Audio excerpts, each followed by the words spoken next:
देवाची भाषा तुकोबारांना वापरता येऊ शकते का? का वापरतात? आपण जर इथून आपण साधारण आपल्या राज्याच्या मुख्यमंत्र्याची पण भाषा वापरू शकत नाही.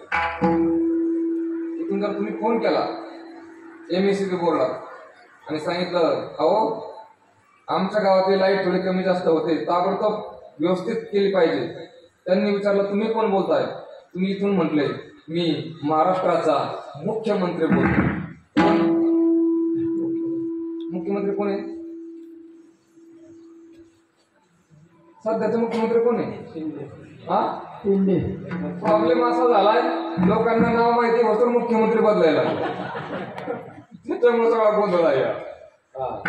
जर तुम्ही असं इथून सांगितलं की मी महाराष्ट्राचा मुख्यमंत्री बोलतोय तर काय होईल?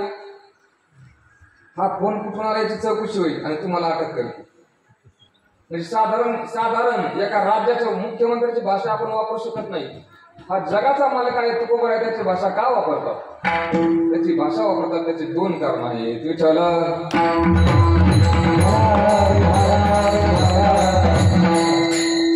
पहिलं कारण आहे तुकोबा आणि परमात्मा वेगळे नाहीतच. पिता तुलनेशी किंवा मने रामेश्वर भट्ट तुझ्या पहिलं कारण. ज्यांनी विषयाचा त्याग केला, ज्यांनी संसाराचा त्याग केला, तीच माणसं परमात्म्याची भाषा वापरू शकतात आणि आव्हान देतात. आव्हान वेगळं आणि आवाहन वेगळं. आव्हान कशाला म्हणतात?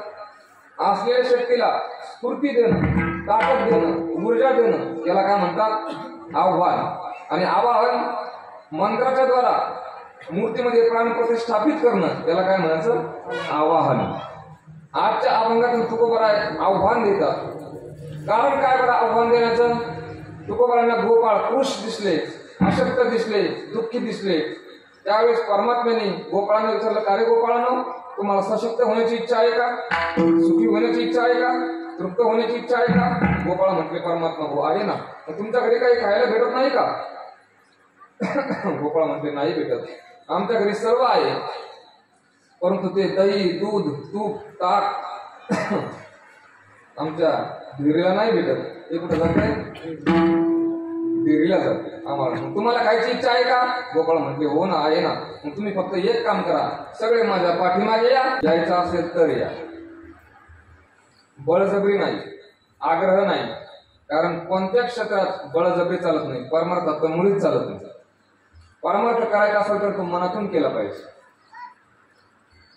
असं म्हणतात एक आजीबाई होती, 80, 85, 90, 95 वर्षाची झाली. आता मृत्यू काळ जवळ आला आणि जवळ आल्यानंतर ती खाटावरती पडलेली होती. परंतु आजीबाईची खासियत अशी होती, तिने आयुष्यात कधी देवाचं नाव घेतलेलं नव्हतं. तिला 2 मुलं होती, ती सात्विक होती. त्यांना असं वाटायचं नेहमी आजीबाईने एकदा तरी देवाचं नाव द्यावं, एकदा तरी घ्यावं.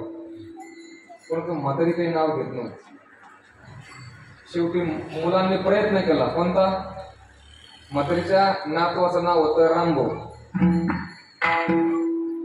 नातवाचं आजीच्या समोर आणून असं उभा केलं आणि मुलांना वाटलं तर म्हातारी आजारी पडली आहे, 4-8 दिवसात जाणार, एकदा जरी तिने देवाचं नाव घेतलं तरी आपलं काम झालं. मग तिच्या नातवाला असं समोर आणून उभा केलं आणि मग मुलं त्या आईला म्हणले आई बघ ना का कोण आलंय. म्हातारीने असं पडल्याच पाहिलं. सगळ्यांना वाटलं म्हातारी काय म्हणाल, रामभाऊ म्हणून देवाचं नाव घेऊन काम झालं. म्हातारीने असं पडल्याच पाहिलं. म्हातारी म्हणली कोण आलंय? म्हणजे ते तर थकीचं पोरग आहे. रामभाऊ नाही म्हटले मला. मी का बोलतोय? परमार्थ हा मनातून केला पाहिजे. मनातून जर परमार्थ केला तर परमार्थ यशस्वी होतो. तुकोबा म्हणतात आमच्यावर मनाची कृपा झाली. मनोराजा एक देहपुरी असं नांद तू त्याचे दोघी पुत्र पौत्र संपन्न आणि तिने कृपा केली. मनाची कृपा झाली पाहिजे किंवा मन करावे प्रसन्न सर्व सिद्धीचे मोक्ष अथवा बंधन सुख समाधान. मनातून परमार्थ केला पाहिजे. म्हणून या लतनी या रे, रे शब्द सुद्धा हा महत्वाचा आहे. रे शब्द हा पुरुषार्थवाचक आहे.